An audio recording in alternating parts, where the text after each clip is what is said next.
Beloved. Beloved. That means people loved of God. You know, wars are very meaningful to me. There was a time all my siblings, all my older siblings have left the house. I was the only one remaining. And they caused my mom. All of them are so good now, so great, so blessed, so rich, and they are taking care of mom.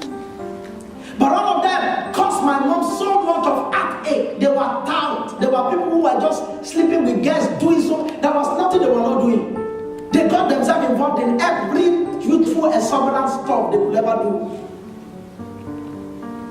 Heartache, troubles, emotional breakdown. Sometimes my mom will have a menstrual cycle twice a month. I was with her. And when all of them left, my mother began to say something. She was not beating me. If she was beating me, it would have been okay. She would say, everything that your older siblings ever did to me, it is from you I will take vengeance. The things used to pain me. I prefer that she beat me than she spoke. People don't know, because a lot of the times I could be in the midst of people talking so many things. Each word you speak has so much meaning to me. I count so much meanings to words. In the same way, that's the way I read the Bible. That I'm not able to read 79 chapters the way you read it. Because each word just comes to me, boom. Do you understand? When I see that, I say, it could be just one word. One single word like this. Standing alone. Be like this, beloved. I can be on this beloved for the next 3 days, beloved. Say, but what is now happening? If somebody is beloved, what is now? But here, John, an apostle of Jesus Christ, a famous apostle of Jesus Christ, that Jesus said no matter what they did to him, he would never die. They put him inside boiling oil. He didn't die, they remove him. They now throw him, they say he's a monster. They throw him into they banish him into the island of Patmos, say that only him would die there. There, the book of Revelation came. They say, once I win, he said, you just leave me. When it is time to die, I will die peacefully. He had that covenant on him. Jesus said, it's not going to die by any man's act. So he's the one writing and saying, beloved. So he's talking to Christians that are serious with their life. Beloved. I wish about what he said I was wishing. Another translation said pray. In my translation say pray. I wish about what things that you may prosper and be in health, even as your soul prospers. As you are taking in the word of God and you're praying. Some of you can pray 7 hours now and say, yes, your soul is prospering. You can worship. Oh my God, I feel goosebumps. God is all over me, you know. And God said, it's a dimension. He said, your soul is prospering. It's a good dimension. It's a great dimension. He said, your soul is prospering. How is about something that will prosper really physically in this life and be in health? Even as your soul is prospering. He said, you are a beloved person. You love God. You come to Christ. Christ loves you also. He's telling you who to preach to, who to lay hands on. He said, but here in this life also, I am telling you at God's voice, God wants you to prosper. Like we have listened to in the interactive session. Whatever secret, whatever thing, whatever body, whatever desire, whatever plan, whatever purpose of God over our life, a secret has to open it up. Outside of a secret, it was always the plan of God. It was always in the plan and the purpose of God that Anna would give birth to Samuel, but she might not have given birth to Samuel without a secret. Proverbs 25 verse 2. It is the glory of God to hide matters. It is the honor of men or kings to search it out, to find the secret. That means people become honorable in life by finding the secret, the lock to unlock the door. You know, in Isaiah will say, oh God, you are a God who hides yourself. He likes to hide. And some of you will say, but if it's God, why is he hiding? You just tell me, I don't know the reason why. The first day you tell a girl, I love you, the girl doesn't tell you I love you back. Why? It's a mystery that nobody will be able to unravel forever. And this girl might have been looking at this guy for a long time in the church and likes the guy. Has even been speaking to people about the guy. The guy now comes and says, Sister Rose, is Rose your name? Thank God there's no Rose here. Or is there anybody who has Rose, Primrose, Lily Rose? And the brother comes. I will pray up and say, Sister Rose, I just feel, I don't know. And the Sister Rose begin to dress. It's a mystery. You have never seen a guy who said, I've been waiting for you. I've been waiting for you. Oh, brother Ogene, take my hands. Put that ring inside it now. Brother will run. There's no brother. As soon as he tell anyone, as soon as I go to Sister Rose, I just say, Sister Rose, be blessed. Sister Rose, I've been waiting. Put the ring here now. I said, let's take the church out of here. So that he will not come back to the church. Before he comes, he said, we have locked the door. We are not here anymore. It's a mystery that a lady has to wait. It's a mystery that a lady has to play. It's a mystery that a lady has to play hide and seek. I'll pray about it. And she go and tell her friend, hey, you see, I don't even know what that brother is thinking about. They say he's thinking about me. Me, I'm not ready for that kind of a thing. And the other sister say, okay, you are not ready. Me, I'm ready for him. Say, hey.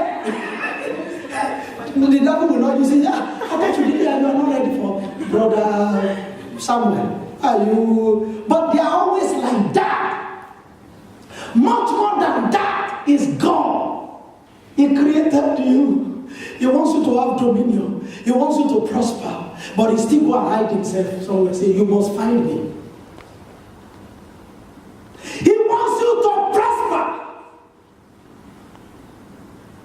But without you linking up with the secret of prosperity, you never. That's why several times, Deuteronomy 16:16. You know, we've been running through the life of Cain and Abel. God, through them, revealed a secret. I like to favor people. I like to give people good name. I like to prosper them in this life. But, read Deuteronomy 16:16. Deuteronomy 16:16.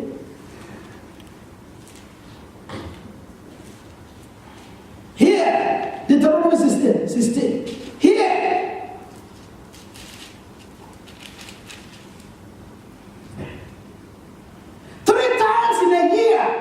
Shall all your maize appear before the Lord thy God in the place which is a choose, in the feast of unleavened bread, in the feast of the weeks, in the feast of the tabernacle. They shall not appear before the Lord empty. I read another translation yesterday who said, nobody who comes before me shall come without an offering. It's a secret. You like fight with it. You remain in poverty. God's plan is to prosper his people.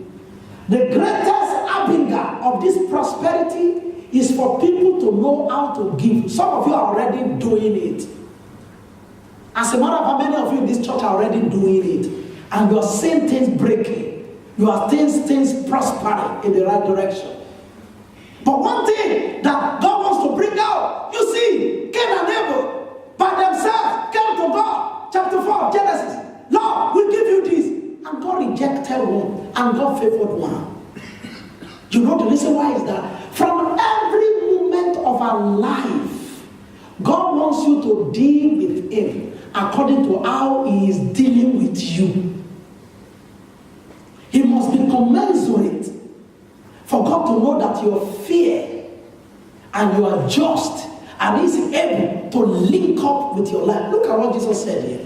Luke 6:38. And I will show you something. I'll show you something. Paul was teaching something. Look, let first of all read Luke 38.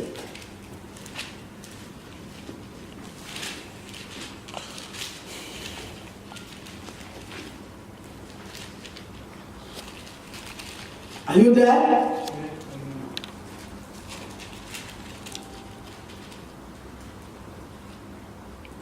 This is Jesus talking. Somebody will say, Jesus, he was preaching and preaching. He never told anybody, give me anything. If anybody likes like, they give. If anybody does not like, they do. Jesus covered. Most of the parables of Jesus centered around trade and money. How many of you notice it? It was one preacher one day that said that, do you know that most of the parables of Jesus Christ centered around coins, around money, around talent? And this is Jesus here talking. He said, give. He says, anywhere you see Jesus talking, he's telling you what happens in heaven, how heavens operate.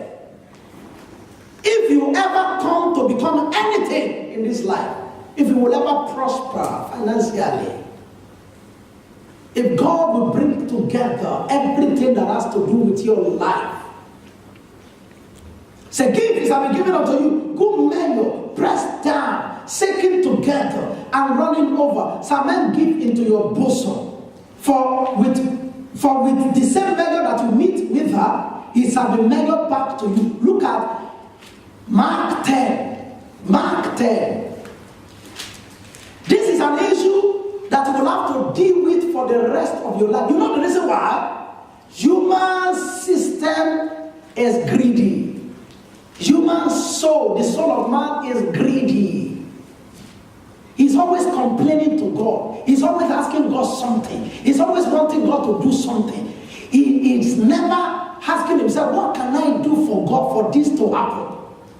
You remember, I don't know by whatever reason that this guy got to that point and said, every time, the Bible said they've been coming to Shiloh, every time, say, hey, Father, every time is, Lord, give me this, Lord, give me this, Lord, do this, Lord, do that, Lord, do that, Lord, do that.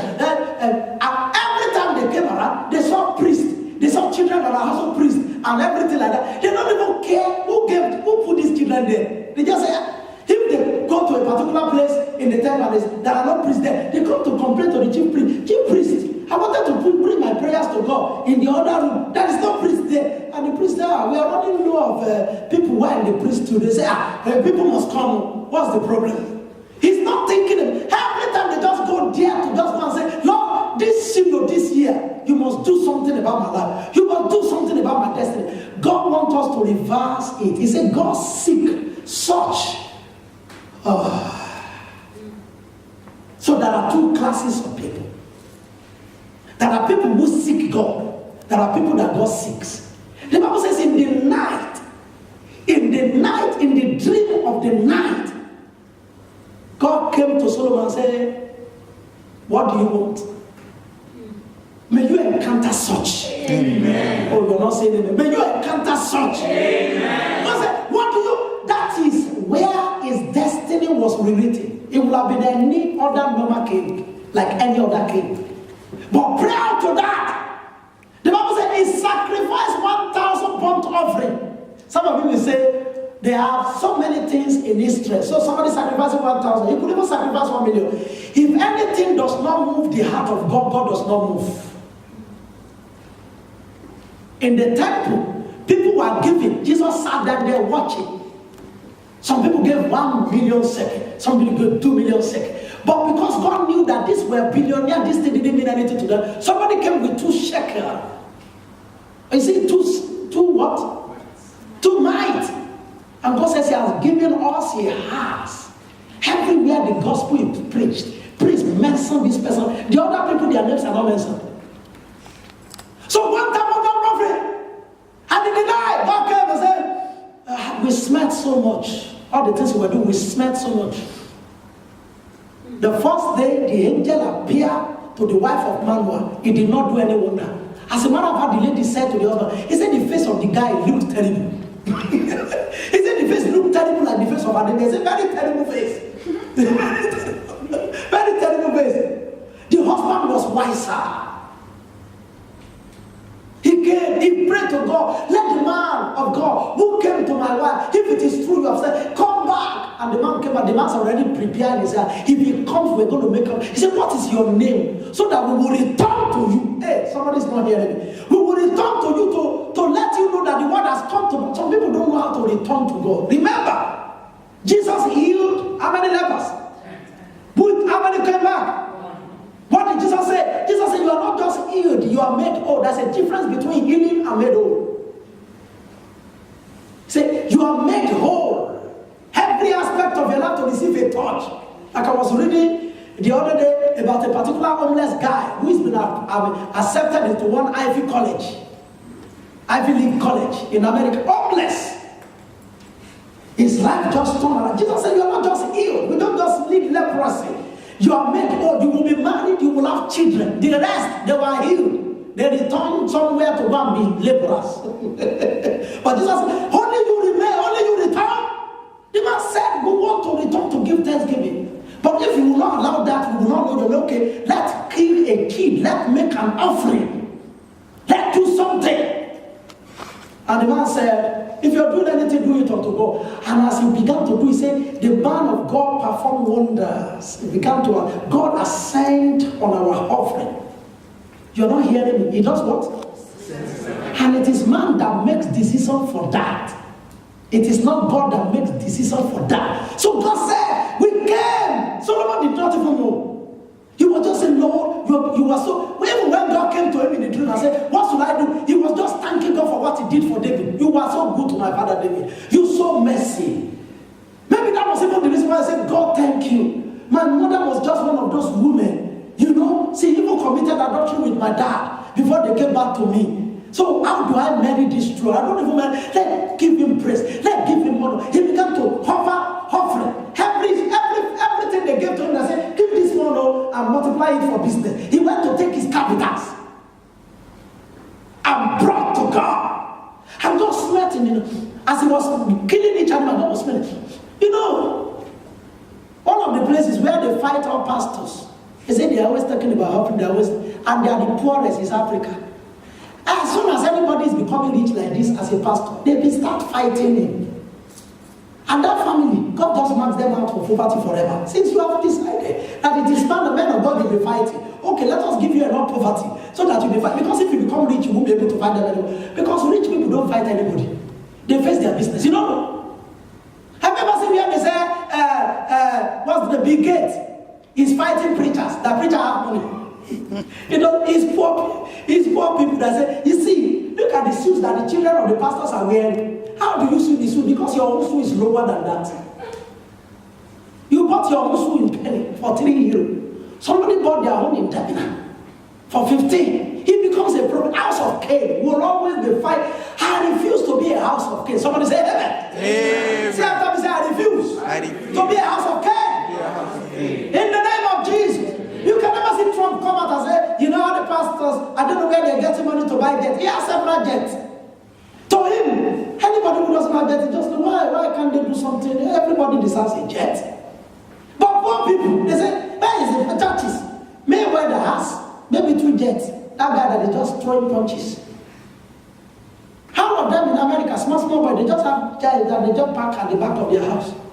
I'm believing God, I will have private jet for just 8 for family. That parks at the back of my house. Somebody say amen. Amen. Are you hearing what I'm saying? I'm not saying, Solomon, what do we do for you? And he said, give me wisdom to be able to lead these people. God said, any trouble. You can break the cycle. You can come out and say, no. Wherever I used to go to the airport, the Nigeria International Airport, and walk there and say, God, I will see skin of human being, skin. All of their skin looked like this your skin. This your skin was gold that time. My own skin, if you see me, you yourself have been in where poor people are.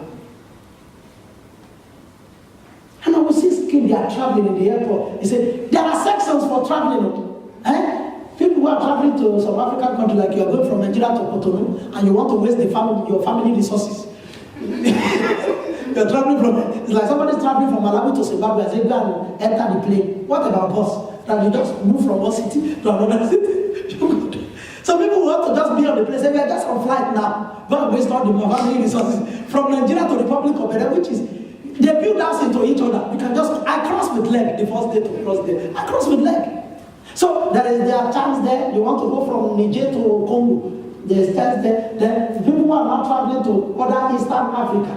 There's their chance. Then people who are going to Europe, Asia, that is there. But the people who are going to Europe and the people who are going to America, I used to go to the side of people who are going to Europe and America. If you see the skin of their children, I say, so, why are they different? Almost that this is not the life that I'm living. They will wear all those children. Their parents will wear, all the girls will wear small something for them. They will, Mommy, the ice cream has finished. Can you give Jade another ice cream? Ice cream finished.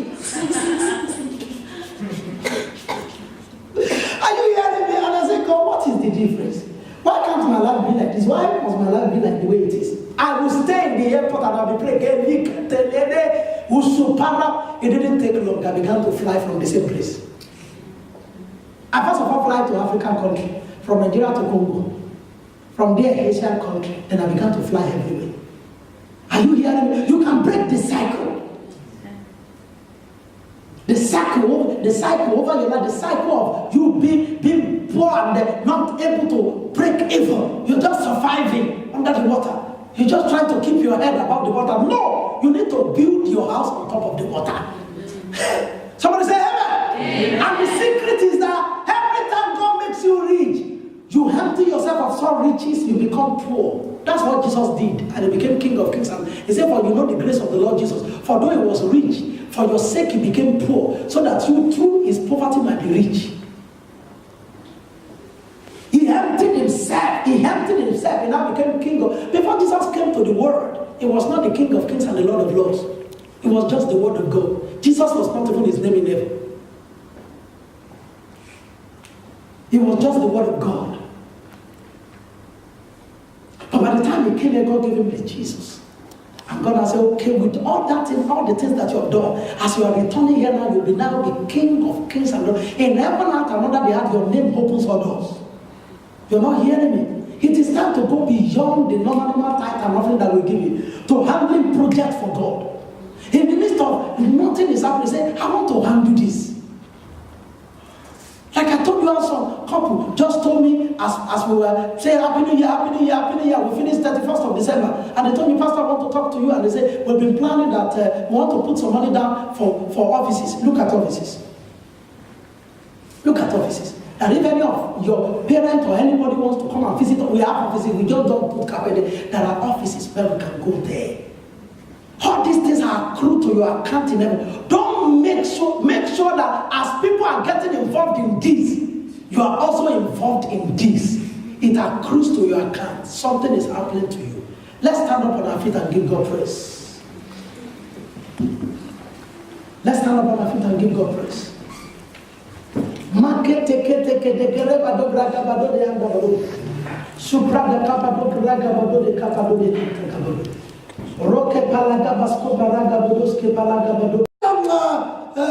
Sometimes we will go to some people, we know what to do for them, we are asking them, they are behaving like dummy. Hey, what you have done is a secret to wealth and prosperity that knows no bound. Giving provokes us to bless people. And he said, what do you know? He said, what you have asked of wisdom, we will not give you riches and wealth that no king before you or after you will be able to match you. Somebody say amen. Amen. If you read Mark 10, 29 and 30, Jesus said, if anybody brings me anything, if anybody, let him read.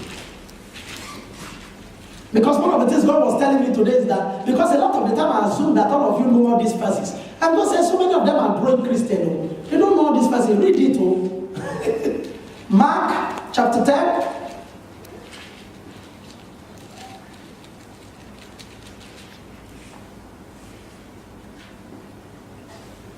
From verse 28, let it. Then Peter began to say unto him, Lo, we have left all. We have followed you.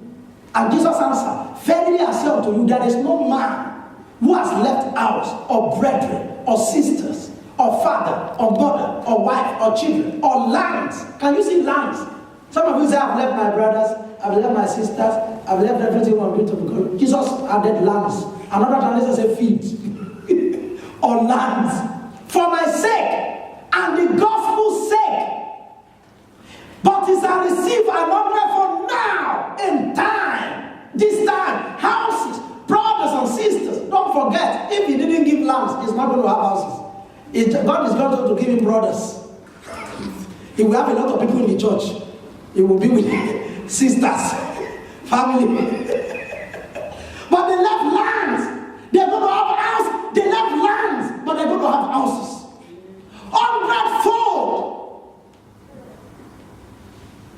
And in the great beyond, eternal life. So Jesus from here told us what to give to.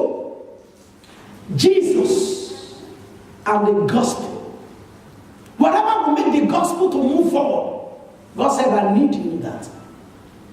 You know, sometimes people will come to the church and see it looking good and then, you know, there's a particular church very close to us here, and they say, you know, a lot of people from the African community go there because nobody discovered anything for giving. Because I said the reason why they don't discover for giving is that because they excuse you from prosperity into a life of poverty where your children and you will stay under social welfare for the rest of your life. You know what they do there? People from America give them money. They think that a church in Ireland there is a missionary church. How does Ireland look like mission? Does Ireland look like Somalia? This is a rich country. And they say people will just take money and give them. Well, he said some people can just give them 100,000. So the pastor never talks to them about giving anything. So our people like to go to even early in the morning, every Sunday. They first of all start with breakfast.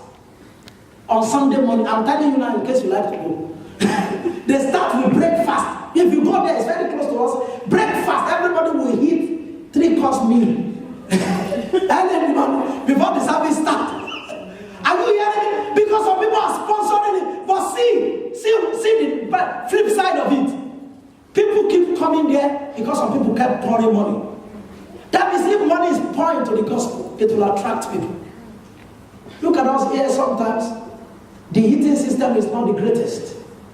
Somebody can prosper so well and say, Pastor, don't worry, put the electricity and the heating system and take charge. There's a particular wife of one of my friends who lives in Canada and attends a church.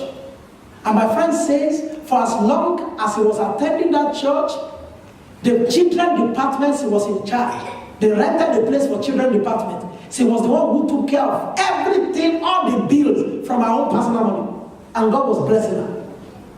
She just told the church, please leave the children department for me. Every bill that comes out of it, and food. She was also the one in charge of the children. Was every bill that comes out, and it's a large church. Maybe the children are up to about 50. Say, leave the bill for me. Look at how easy life will be for the pastor. And somebody will say, on Sunday morning, pastor, putting this thing on YouTube and everywhere live, both the internet and everything, leave it for us. I remember when I wanted to start church in Dublin, we were still in the government house, nobody had paper. I can never, that's why sometimes my wife will see me taking my phone, calling some people whom she thinks that I've forgotten. And she see how relaxed I am, playing with them. Almost mom, I can never forget. Priscilla Ebelege, I can never forget. 2006, we started fellowship in Georgian Court. It was a government house in Dublin. We started fellowship there, August 2006. And then by the time it was getting to 2007, I said, I don't know when the government will close this place. We need a church outside. Will anybody want to be part of this so that we have a church outside? I went to the Blanchester, to my friend's house, and I came back the following day, and the secretary told me, Pastor, somebody gave us 500 euro. The only thing I can remember about that woman is Mama Afolabi. When she told me 500, somebody gave us 500 euro. I didn't believe because I know that in that place nobody can have 500 euro. So I left it. The following day, the woman called me again and said, I said somebody gave us 500 euro. I said, for what? He said, for the church that we are going. I said, 500 euro here. I'm talking about 2007, January now. 500 euro. Where will the person get 500 euro? And I said, okay, this is serious. And I announced it in the fellowship the following day. I said, somebody gave us 500 euro towards the church. Somebody raised up their hand. That's almost more. And said, how much, where we are going, how much will it cost per service, Pastor? I said, maybe like 100 euro per Sunday. He said, I pay for 10 Sundays. I said, 1,000 euro. And we are here in the government house. Where do you guys get money? He said, Pastor, don't worry. Some of them did anything they can do, and that is how we started. So many of these instruments, we bought them from such money. And you know, we started with 33 people. The first Sunday we started because everything was provided. provided. Who doesn't want to come? Are you hearing what I'm talking about? He said, anybody who gives for my sake and for the gospel's sake, 100-fold. Somebody say 100-fold. 100-fold. Somebody say 100-fold. 100-fold. Let me read this. 2 Corinthians.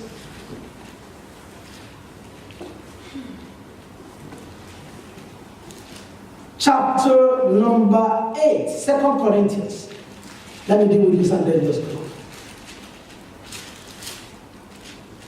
It's very easy for human beings to spend all our money. You know, sometimes in our forum, I see some people, they just be talking. All of these gospel preachers, they're just spending money on this, on that. You know, instead of spending it on children in Africa. And I'll be laughing, because I'm wiser than most of you, you don't know. And I'll be laughing. The houses that you live in here, some of you pay one room, 400 euro. To go to supermarket once, just to take your friends there, 22 euro. Do you know how much 22 euro means in Africa?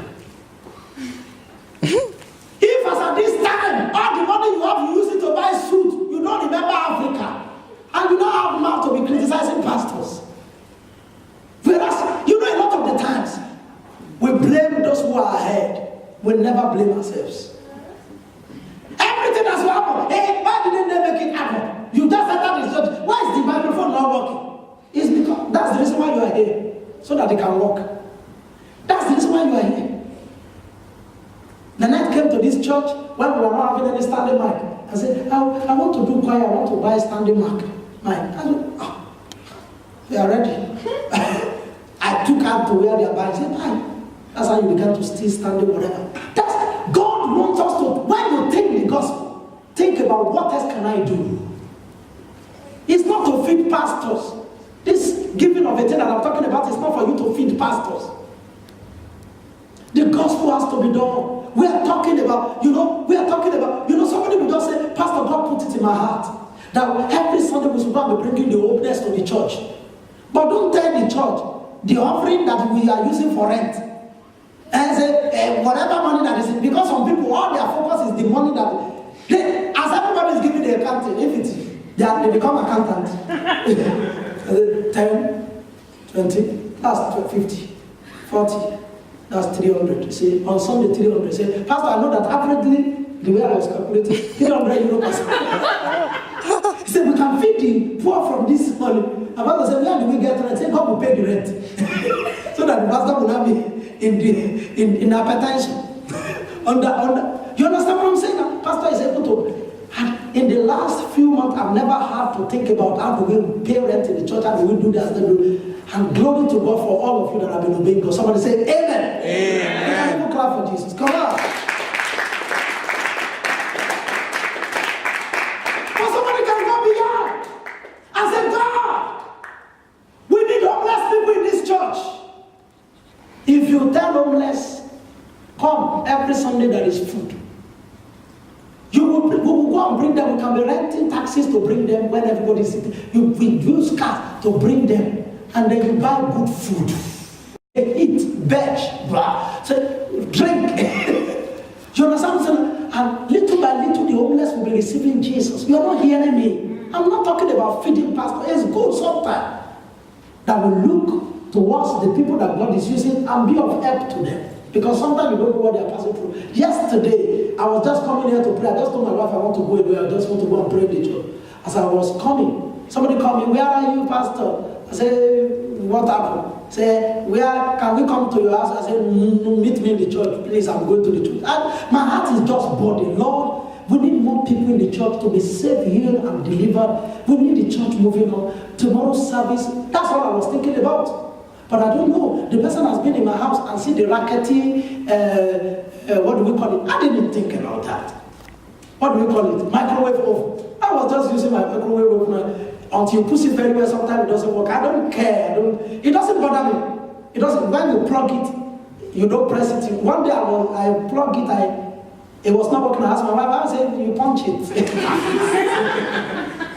So I've been punching. I don't have any problem. And the person said, okay. Me and my fiancé just plan to buy you new microwave oven. You don't.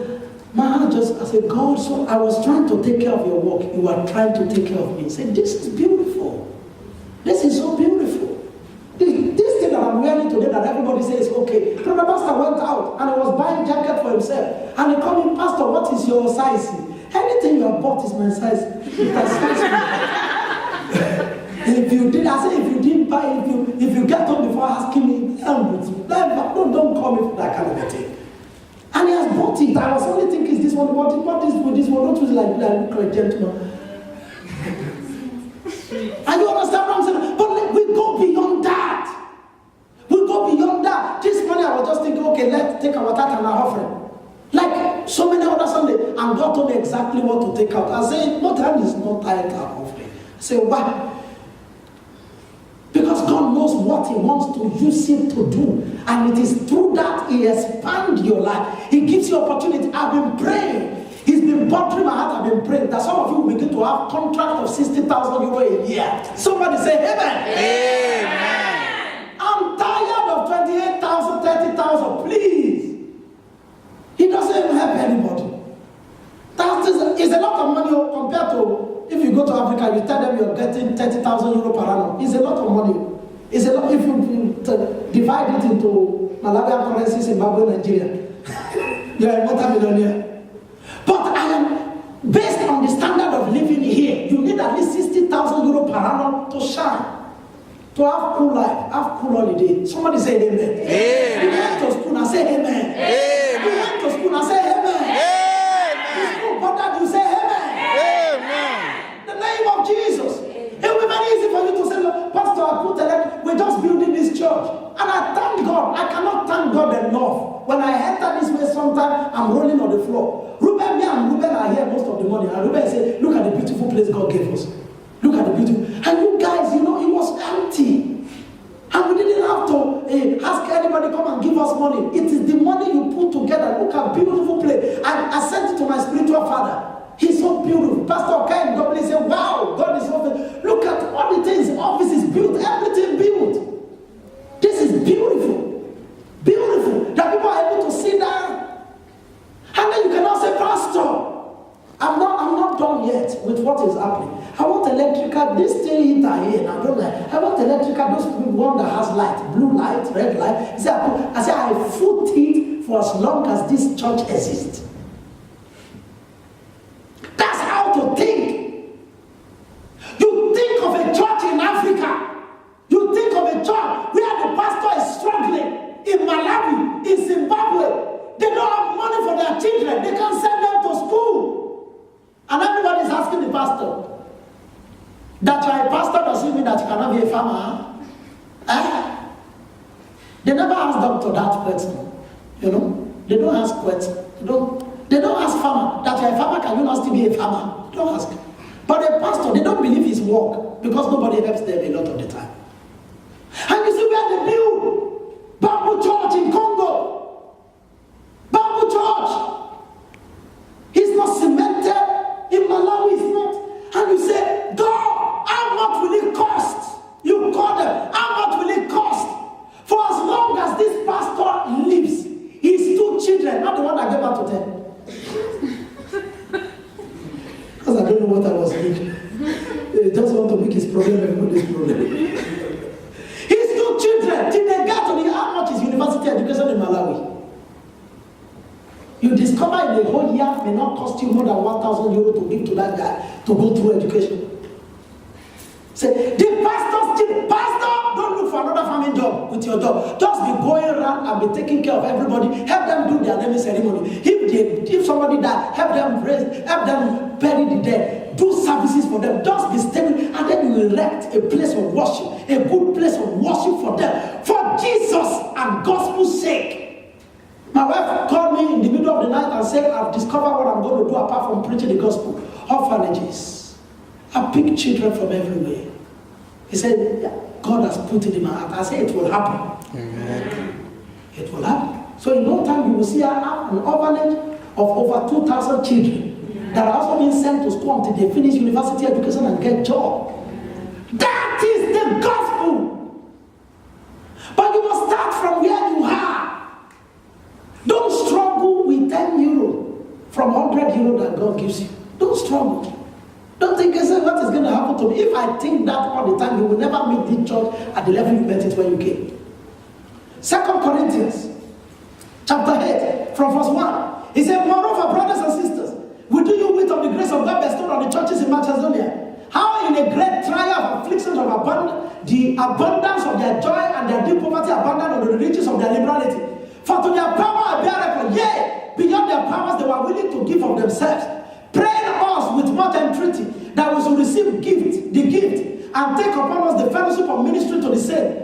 And this they did as we hoped, not as we hoped, but first gave their own selves to the Lord. They were born again. And unto us by the will of God. In so much that we desire Titus, that as he has begun, he will also finish this same grace in you. It's a grace. These people were in trials, were in deep problems. And then in the midst of it, their fists were not tight to God. They were not tight-fisted. They were in the midst of problems. Nobody among us can say we are in the midst of problems. This is a land of abundance. Amen. If you see problem, I've been in problem before. 3 days, no food, no drink. One day I look up to God. I went to start church in Lagos. I look up to God after the 3rd night. There was no food, there was no water. I said, God, but I'm not fasting. I need to let you know that it's not fasting. It's only that I didn't have food to eat. And I met one of my friends. I asked him, have you in your whole life been without food for a whole day? Brother Pastor, are we here? I said, have you been without a food for a whole day? He said, never in his life. I said, why is my own different? And it's from the moment I gave my life to Jesus, I said, I'm preaching the gospel around. Sometimes I'll be in flip-flop, bedroom slippers, with holes. How many of you have used in Africa bedroom slippers with holes? Do you know bedroom slippers? The flip-flop that we used to, when you're going to the bedroom to go and shower, that you use. I used to wear it around to preach, and I will knot my tie. I don't have shoes. He will have holes. How many of you use the safety pin? That when the front of it is ripped off, you use safety pin to hold it together. Yes. Yeah. There was a time I used to fly my shirt all the time. People say, why, brother, David, you are not tucking your shirt. I couldn't tuck in myself because my trousers has hole inside. Yeah, at the bottom. And I cover it. I've been in terrible situations, but my spirit was unbroken. Whatever I still had, I was still giving to God. I still told the church that I was pastoring. I said, I don't need salary. Because I know they couldn't afford it. They wanted to be giving me salary, but they couldn't. I said, I don't need. One day, somebody was preaching in that church. I said, everybody should give. Wherever we need to pay the rent of it, because we are going in arrears. And I said, Lord, I don't have anything to give. And guess it, what about the bed? I used to have one metal bed. What about your bed? I said, that's what I sleep on. I said, you can give it. I called those people who used to buy the metal bed, the Hausa people. I called them to come and buy it. I took the money. Maybe it was 300 naira. I took it to church. So many covenant upon covenant. Through all those means. I don't know how. To be very candid with you, ladies and gentlemen, I don't know how I found myself here. I don't know how I find myself giving birth to children that are Europeans. I don't know how I found myself marrying somebody who is European. I didn't live for this comfortability. I was looking for somebody to marry from Nigeria. I was sending money. I did passport for them. One of them I was paying salary. But the more I was paying, the more they were sleeping with other guys, and God revealed to me. And I said, why now? I said, sorry. But when God will have his way, he prepared an angel for me. Somebody say, hey, in the middle of the night today, I was thinking of Mirella and thinking of so many things. I said, God, you've been so good. In the middle of the night, the 2 children were in the middle of us on the bed, and Mirella also was sleeping. I put Ansa's head on my chest. I put a little of my hand on Ansa, and one of my hands, I said, you see me? Am I this one? Now maybe this. Hey, sleeping on the bed in a big house with children and wife that have right to live anywhere they want to live in the whole of Europe. Travel anywhere without visa. Say, God has been, you don't know, I know you don't know the meaning. Because he came to you very naturally. Because you were just born here or you were brought here and you don't know the meaning. Me, Bro Kingsley, Robasta, we know the meaning. Robert's mom also will know the meaning. Because we know what we pass through. The day you will first of all go to Orak. to go and say, you want to go and tell them I'm in this country. Hey, that they said, wear tattered cloth, or don't wear good cloth, because they will think you have been in this country. Don't wear normal human being cloth, so you go and wear one thing and you do your head like this. They ask you in this question, you're asking in Yoruba, because you don't want them to know that. And you see me, but God told me that time. He gave me Isaiah chapter 45 verse 1. Thus said the Lord to my Lord, I can't forget. I will hold your hand, make crooked places straight.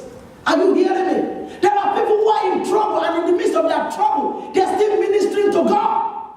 Look at verse 9. For you know the grace of the Lord Jesus, that though he was rich, yet for your sakes he became poor, that you through his poverty might be rich. Do you know what it means? He was always emptying himself. Did you hear me this morning? He was always emptying himself. About 2 years ago, I was gathering some money. I said, when I want to travel, I'm preparing. I'm going to travel with my family. I want to just go to some places. I was putting some money together. I didn't even let my wife know I was putting in some savings account. I put it for some time and it become some hundreds of euros. It was building up really. And the pastor called me and said, and the pastor called me and said, yes. I said, I was just praying for you, and God said you should go and sow into 2 churches. No, 3 churches. I said, sow into 3 churches. I said, how did he say it? He said that you should take good money and sow into churches. I said, okay. I prayed, I said, God, what is it? And God said, the money you are saving is what I came for. I said, the money I'm saving. I said, it's for travel. So people not travel in the midst of all this stuff. They stay with it. So people not travel. So they don't have a life. And I took the money, I sold it to all the places that I need to sow it. I just took it, I sold it.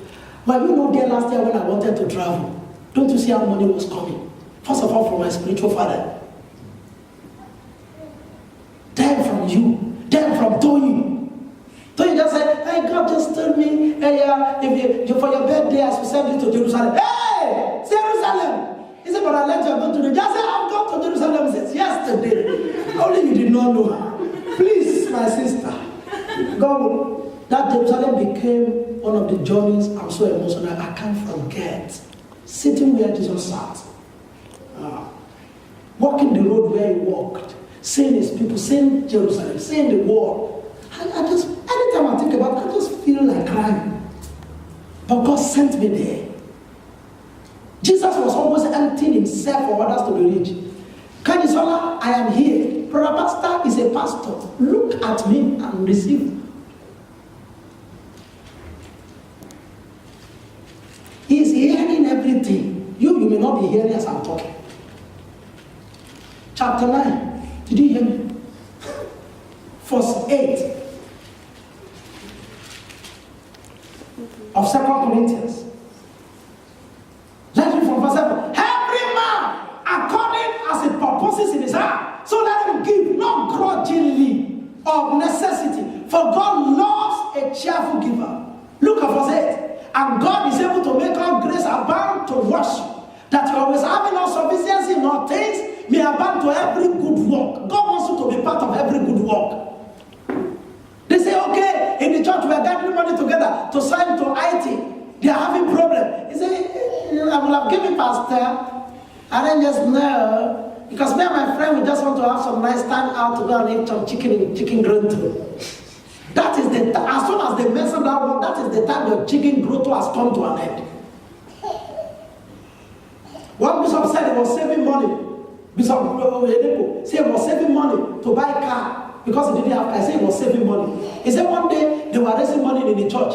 And they said, what will you? He said, God asked him where he was studying that. My son David, what will you give me? He said, I don't have anything. I've given my offering, I've given my time. Please, God, me and you, please. All this. He said, God said, what about the money you have been keeping for your car? He said, we want to take it, give it. He called me, he said, my car, I gave God my car. That guy is the richest pastor on earth right now. He said, because God told him, even if you want to be poor, you cannot be poor. There are things you do like Solomon that God, you will not be asking God, God, I just money. I need a good home. As you see me and God, we're just good together. I just want us to love each other till we're 120 and we have great grandchildren and we travel everywhere to just take care of our kids. I will serve you. And God said, you are asking for something small. I want you as a couple to be the richest Christian that ever exists on earth. Because of what you have done. There are things you do that God said. There are things I did for God. I don't know how I did it. That when I came across HIV, God refused his permission. I didn't know I was married to somebody who was HIV positive. The children were HIV positive. They died of AIDS. It never touched my skin. It never touched my blood. God said, you can't enter David. I'm the one, when I want to punish David, I'm the one who will punish him myself. I will take him abroad and throw him in government house for some time. I will let him see the pepper. But HIV, no. He must be a dazzling boy because he dances before me. This guy, in 1992, I told God, even if it cost me to be poor, I will preach the gospel forever. And God said, with this, no sickness, no disease. People like you are not supposed to be on medication. He said, no sickness will become life restored. There are things you do for God, and God said, even his generation after him, I will never have to punish them. There is nothing you do to Israel. With the covenant of Abraham, you can't destroy them. You don't know? No matter what you do to Israel, you can't destroy Israel. They are surrounded by enemies, and then they are the only prosperous democracy in the whole of Middle East. Every other person who is fighting them is a problem. The people who are fighting them have better resources than them. They are just in the midst of stones and parched land. And everybody is fighting them and they cannot overcome them. America, France, Russia, everybody buy weapons of war from them. Because God made covenant with Abraham. Through you are the nations of the earth be blessed. And let me tell you, in the countries of those who are fighting them, Saudi Arabia, Qatar, Kuwait, people go from there saying, let us go and see Jerusalem. They go there to go and pray to the God of Abraham, Isaac, and Jacob. Are you hearing me? There are covenants. You can break the cycle of poverty from your tribe over your life. You can break the cycle that your own children will not struggle.